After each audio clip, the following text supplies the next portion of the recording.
asalaamaaleykum mbokki Sénégal asalaamaaleykum mbokki diaspora bi may dellu si waat tey ci les vidéos de Barthélémy Diaz l'officiel ñoo waxtaan si ak yéen mbokk yi particulièrement yéen askanu Ndakaaru Njaay et en général bien sûr askanu Sénégal ñëw na leen comme fii biir Sénégal couvre-feu bi jeex na daanaka activité politique yi day daal di reprendre mais fàttali askan wi que balaa ñuy installer couvre-feu bi ñu ngi doon def ay visite de proximité di dugg ci kër yi di dugg ci gox-goxaani di waxtaan ak mbokk yi di préparer tamit lii di élection locale ak tamit jéem a xool nu ñu mën a doon bennoo pour mën a siggil Sénégal ci élection législative yi. mbokk yi lu tax lu mu leen di wax mu nekk lu ma ñor te ma am yaakaar dina tamit doon lu leen di ñor parce que lu jot a xew ci fan yu ñu passé nii mooy xeex yu askan wi doon xeex pour jëlee fi nooteel ak yebel xeex boobu naam am nañ ci kontante wante damay ñaax askan wi bu leen ci naagu parce que waa ji di président Macky Sall du dellu ginnaaw bu leen ci am xel ñaar du bàyyee tamit lu mu nekkee woon parce que moom moo xam lu ko mbir bi jaral wante lu mu leen bëgg a wax mooy yéen lépp lu ngeen am ci yaakaar ci ëllëgu Sénégal nu ko doon waxee ci tubaab Albert Einstein nee na il ne faut pas compter sur ceux qui ont créé des problèmes pour les régler daanaka su ma ko tënkee ci wolof mooy bu leen am yaakaar ci saay-saay yu ngeen xam ne ni ñoom ñoo leen indil ay tolof-tolof pour ñoom ñu daal di lijjanti seen tolof-tolof duñ ko def kon nag képp ku leen bëgg a gëmloo ni que président Macky Sall dina amnistier Karim Wade ne leen ko Barthélémy Diaz nee na wax jooju dëppawul ak dëgg képp ku leen bëgg tamit gëmloo ni que dina gracier wala dina amnistier maa ngi déglu di amnistier plus ou moins kii di Khalifa Sall tamit ne leen ko Barthélémy Diaz lu mu wax mooy wax jooju dëppul ak dëgg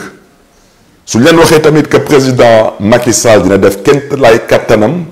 pour que procès caaxaan bu ñuy woy mooy seen procès affaire Sweet Beauté Macky Sall dina ci def kenn kattanam pour que kii di Ousmane Sonko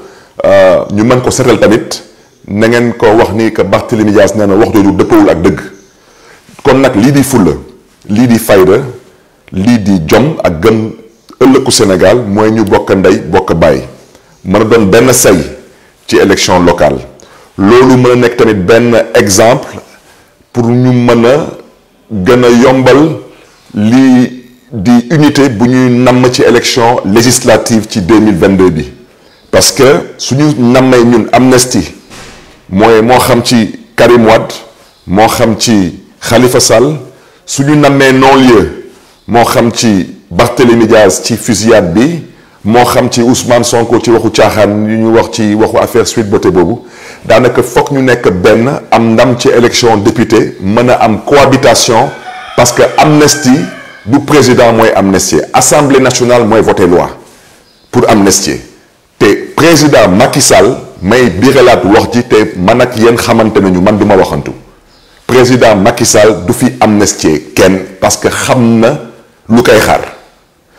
président Macky Sall du fi joxe benn instruction pour ñu setal fi Barthélémy Diaz wala ñu setal fi Ousmane Sonko du ko fi def parce que dafa am lu ko mbir bi jaral kon nag yenn askan wi yéen ñaareel na ko amnistier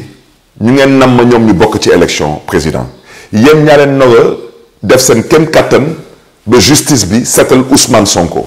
parce que Ousmane Sonko lu ma doon wax ci moom waxut naa ko ba pare lu ma xalaat ci Ousmane Sonko wax naa ko ba pare te ñu ko jotuloon dégg tamit ma baaxee leen bii. Sonko nit ku baax la d'abord jullit la man ci lu ma gis ak ci lu mu dégg nit ku bëgg Sénégal la lu ma waxoon ci Khalifa Sall moom lay wax ci Ousmane Sonko moo tax moo xam yaayam moo xam ay soxnam moo xam ay doomam nañu am kontante ci seen doom seen jëkkër seen pap parce que Ousmane ku dara jàppale la te ku jara wóoru la bu ci des may waxaat bii mooy la dernière fois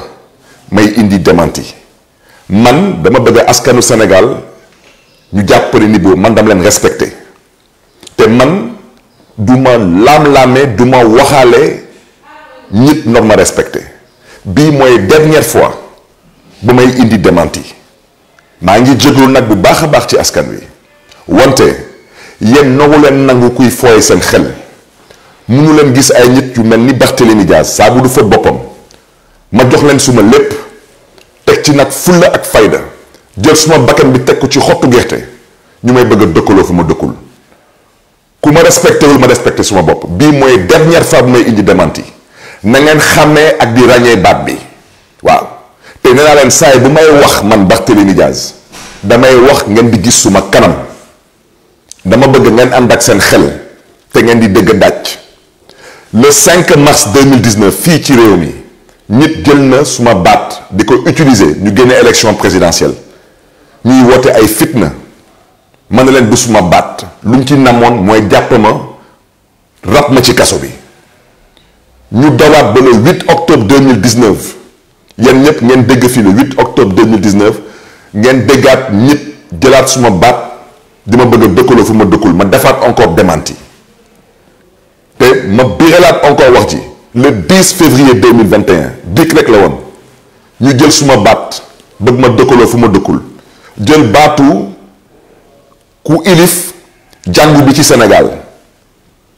di ko imiter pour nekk waaw Monseigneur Théodore Adrien Sarr moo yëkkati kàddu yi te ñun ñii ñu xam ne ni que loolu dëppul ak dëgg ñu dem ba jël baatu maître Ciré Clédor Ly di avocat wu Ousmane Sonko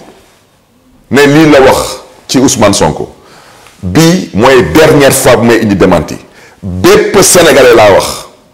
sa xel wala sa bopp xaw woyof ba ñu koy fooyee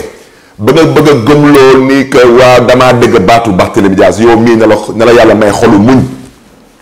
ñuy jël suma baat di ko bëgg a utiliser lu ñu namm ci loolu mooy jaxase ma ak Ousmane Sonko yenn sénégalais yi ni wax naa leen fan la Ousmane Sonko toll ci man te man dama koy assumer wax naa leen Ousmane Sonko maa ko bëggal suma bopp te amul kenn ku ma dëgg Sénégal may wax ci ay waxu ay caaxaanu ay xawma ay affaire ay Sweet Beauté jot boobu awma ko parce que man kenn du fooy suma xel ëllëgu Sénégal moo ma ñor moo ma tax a jóg kon nag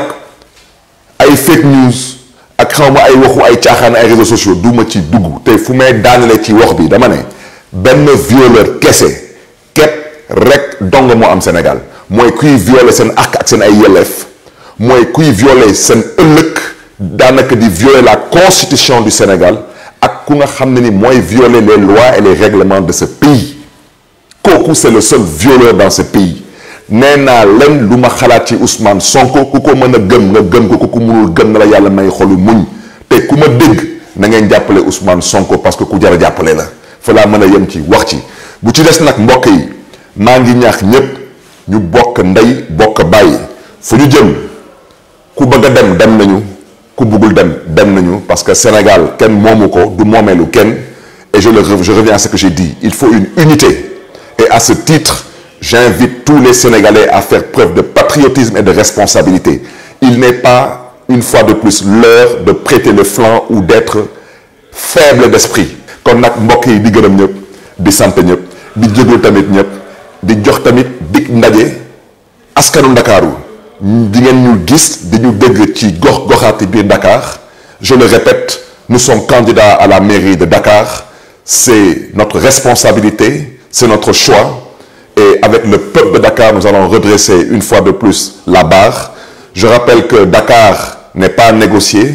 Dakar ne disparaîtra pas le maire de Dakar ne sera pas non plus nommé par décret présidentiel et à ce titre nous tendons la main à toutes les forces vives de la nation forces politiques force de la société civile force syndicale pour mën a bokk ndey bokk baay may biiralaat wax ji mais ci insister waat foofu lay daanelee il faut une unité pour élection locale pour loolu mën a doon benn test pour élection législative loolu mooy tax ñu am cohabitation mën a imposer suñu amnistie ak mën a imposer suñu ay non-lieu ba ñëpp mën a bokk ndax tamit askanu Sénégal mën a tànn seen njiit di gërëm ñëpp di sant ñëpp jërë ngeen jëf